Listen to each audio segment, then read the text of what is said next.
எல்லாத்துக்கும் காரணம் மனசுதான் சார். கல்யாணமான தம்பதிகள் ஆரம்பத்துல காமத்தை ஒரு கொண்டாட்டமா நினைக்கிறாங்க. அப்புறம் அது ஒரு கடமையா மாறி போயிடுது. பண தேவை அதிகரிக்க அதிகரிக்க உடல் தேவை குறைஞ்சு போயிடுது. ஆக்சுவலா பணத்துக்கும் செக்ஸுக்கும் எந்த வித சம்பந்தம் இல்ல சார். இவங்க ரெண்டையும் போட்டு குழப்பிக்கிறதுனாலதான் கள்ளக்காதல், கௌரவ கொலைன்னு குடும்பமே கூண்டுல நிக்குது. வேற யாராவது வில்லங்கமான ஆட்கள் வந்தாங்களா? சொல்லக்கூடாதுதான், ஆனா சொல்லிதான் ஆகணும்.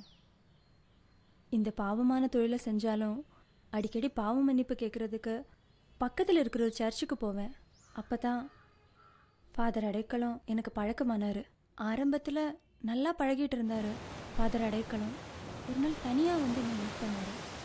திடீர்னு என் கையை பிடிச்சி அழ ஆரம்பிச்சிட்டாரு. நான் அவருக்கு கிடைக்கலன்னா செத்து போயிடுவேன்னு புலம்ப ஆரம்பிச்சிட்டாரு. என்னதான் பெரிய பதவியில் இருந்தாலும் அவரும் ஒரு மனுஷன் தானே. அவரை சந்தோஷப்படுத்தினேன். ஆனால் போக போக எனக்குள்ள ஒரு குற்ற உணர்வு அதிகமாயிடுச்சு. மகிமா, உனக்கே நல்லா தெரியும், நம்ம பாரிஸ்ல எத்தனையோ கைவிடப்பட்ட பெண்கள் இருக்கிறாங்க. ஆனா தப்பி தவறி கூட நான் உங்களை தப்பிதமா அப்ரோச் பண்ணதே இல்லை, தெரியுமா?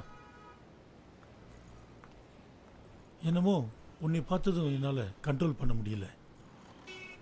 மகிமா, நீ ஒரு professional call girl. I'm very sorry இந்த வார்த்தையை யூஸ் பண்ணதுக்கு. நீ என் மனசுல எங்கேயோ இருக்க தெரியுமா? என் வாலிப வயசுல எத்தனையோ லவ் அப்ரோச் இருந்தது. அதையும் தாண்டி உண்மையாவே கடவுளுக்காக என்னை நானே டெடிகேட் பண்ணிக்கிட்டேன்.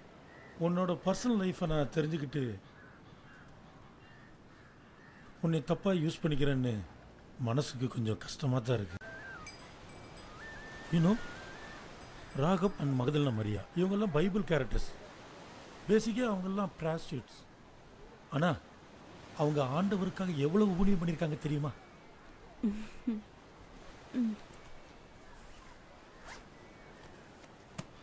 என்னது? ஓ, பைபிளை பைக்குள்ளே வச்சிருக்கிறியா?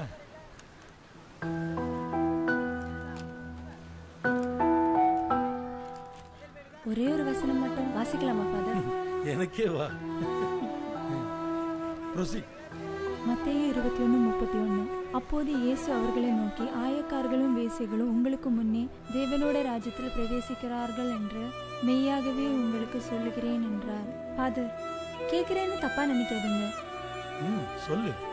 ஒரு தடவைன்னு சொல்லிட்டு ஒவ்வொரு தடவும் வந்துட்டு போறீங்க.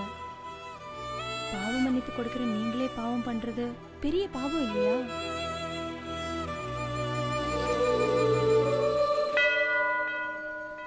உங்களை பொறுத்த வரைக்கும் பைபிள்ங்கிறது பலிபீடத்தோட முடிஞ்சு போச்சு. உங்களை ஒருத்தரை வச்சு எல்லாரையும் தப்பாக நினைக்க வச்சிடாதீங்க. 100 ஆட்டில் காணாமல் போன அந்த ஒத்த ஆட்டை கண்டுபிடிக்கிறது தான் உங்களோட ஊழியம். ஆனால் அந்த ஒத்த ஆட்டை நீங்களே அடித்து சாப்பிட்டா அது நியாயமா ஃபாதர்?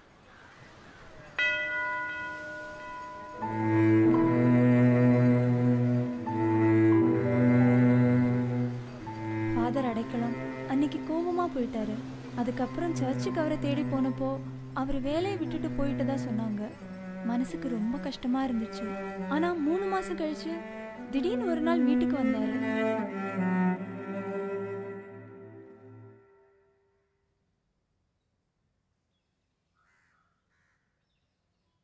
கரெக்டான நேரத்தில் என் கண்ணை திறந்துட்ட மகிமா. என்னோட தப்ப நானே நியாயப்படுத்திக்கிட்டு ஒன்னையும் ரொம்ப தொந்தரவு பண்ணிக்கிட்டு இருந்தேன். ஐ ஆம் வெரி சாரி. இவங்க என்னோட மனைவி. போன வாரம் தான் நான் இவங்களை திருமணம் பண்ணினேன். ஃபாதரா இல்ல, மனுஷனா. ஷீஷ விடோ எல்லாமே இவங்களுக்கும் தெரியும். மனைவி கிட்ட எதுவுமே மறைக்காம இருக்கிறது தான் உண்மையான கன்ஃபெஷனா நான் நினைக்கிறேன். இது வரைக்கும் நான் பண்ணினதெல்லாம் மறைவான அட்டுழியம்.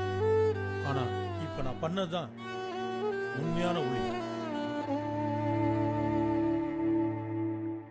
சாப்பாடு எதுவும் தயார் பண்ணட்டுமா ஃபாதர்? தயவு செஞ்சு வேண்டாமா. We are going to settle in Malaysia. Father, நான் உங்க மனசு ஏதாவது புண்படுத்தி இருந்தா என்னை மன்னிச்சுக்கோங்க. எங்களுக்காக ப்ரே பண்ணுங்க. நீதாம்மா எங்களுக்காக ப்ரேயர் பண்ணணும். God bless you. வர்றோங்க. வர்றோமா? வரமா?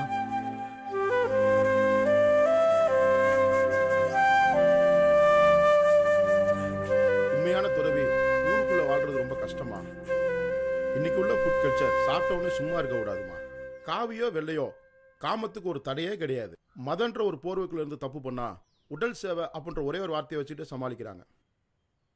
திருவள்ளுவர் தான் பெஸ்ட். இல்ல துறவியா என்னமா வாழ்ந்திருக்காரு. இன்பத்து போல எழுதியிருக்கிறாரு. கருவறைக்குள்ளார ஒரு அர்ச்சகர் வந்து தப்பு பண்ணாரு. அதை செல்போன்லயும் படமா எடுத்திருக்கிறாரு. பேசாம தேவதாசி முறைமையே இருந்துச்சுன்னா ஆலயங்கள் இவ்வளவு அசிங்கப்படாதுமா. கோயில பாத்தீங்கன்னா காமத்தை சிலையா வடிச்சு தெய்வ நிலையா பார்த்ததுதான் நம்ம கலாச்சாரம். இன்னைக்கு கம்ப்யூட்டர்ல ஆபாசமா சீரழியுதுமா. ஆமா, அதுக்கப்புறம் ஃபாதர் ஃபோன் பண்ணாரா? அப்பப்ப எப்போவாவது ஃபோன் பண்ணுவாரு. ஃபாதர் வேலையை ரிசைன் பண்ணப்பவே நானும் இந்த தொழிலை விட்டுடலான்னு நினைச்சேன். அப்பதான் ஹார்ட் அட்டாக் மாதிரி ஒருத்தர் வந்தாரு. அடுத்த ஃபிளாஷ்பேக்கா? சூப்பர்மா.